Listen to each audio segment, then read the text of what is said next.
ले चलते हैं हमीरपुर, जहां पर मुख्यमंत्री योगी आदित्यनाथ चुनाव प्रचार में लगे हैं। संख्या में उपस्थित राड विधानसभा क्षेत्र से जुड़े हुए उपस्थित भाइयों बहनों, बाबा पाटलेश्वर के चरणों में नमन करते हुए सुमेरपुर स्थित तपोभूमि मंदिर स्वामी रोटीराम महाराज की समाधि और अभी मुझे यहाँ पर स्वामी ब्रह्मानंद जी महाराज की पावन समाधि पर भी पुष्पांजलि करने का अवसर प्राप्त हुआ है। भारत माता के इन महान सपूतों के प्रति विनम्र श्रद्धांजलि अर्पित करते हुए मैं आप सभी राजवासियों का हृदय से स्वागत करता हूं, अभिनंदन करता हूं। भाइयों बहनों, बुंदेलखंड तीर्थ भूमि है, वीर और वीरांगनाओं की भूमि है। प्रचुर प्राकृतिक संसाधन से भरपूर, प्रकृति और परमात्मा के असीम कृपा की भूमि है और इस भूमि पर 5 वर्ष के अंदर हमें आप सबकी सेवा करने का अवसर प्राप्त हुआ है। आज उसी का लेखा जोखा प्रस्तुत करने के लिए मैं आपके बीच में राठ में आया हूं और श्रीमती मनीषा राजी को फिर से विधायक बनाने की अपील करने के लिए भी आया हूं। मुझे अभी यहां बताया गया कि यहां पे स्वामी ब्रह्मानंद जी के नाम पर जो महाविद्यालय है, ये लोग विश्वविद्यालय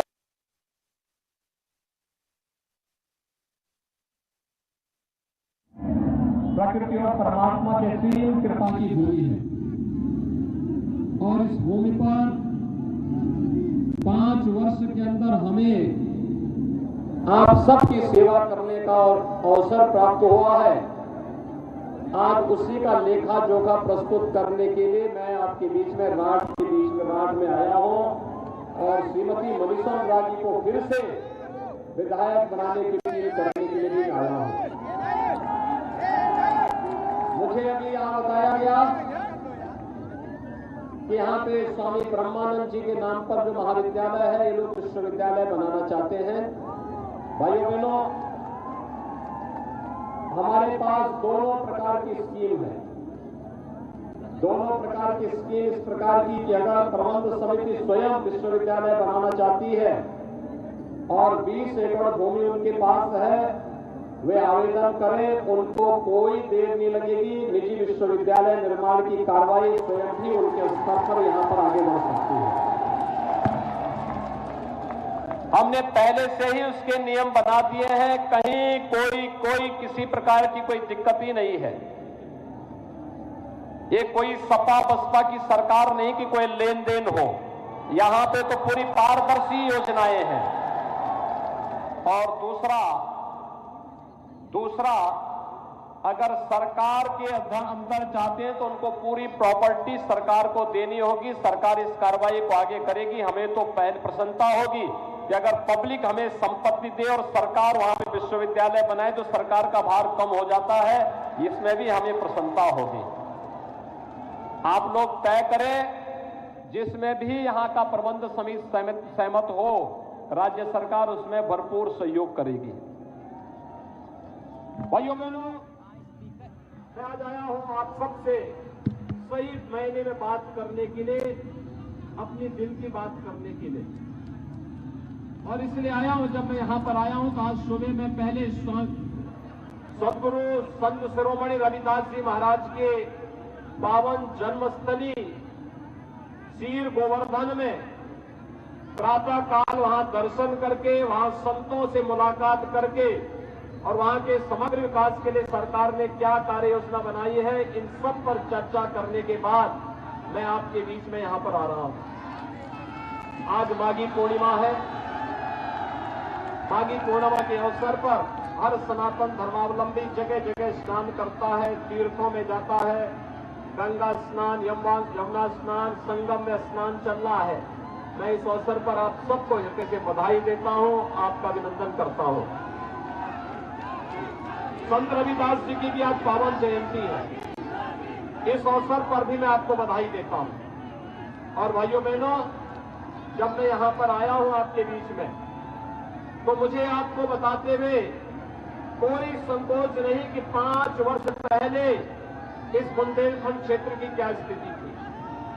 5 वर्ष पहले इसी बुंदेलखंड में खनन माफिया हावी थे, भू माफिया हावी थे, पेशेवर अपराधी और माफिया हावी थे और डकैतों का एक पैरेलल साम्राज्य यहां पर संचालित होता था।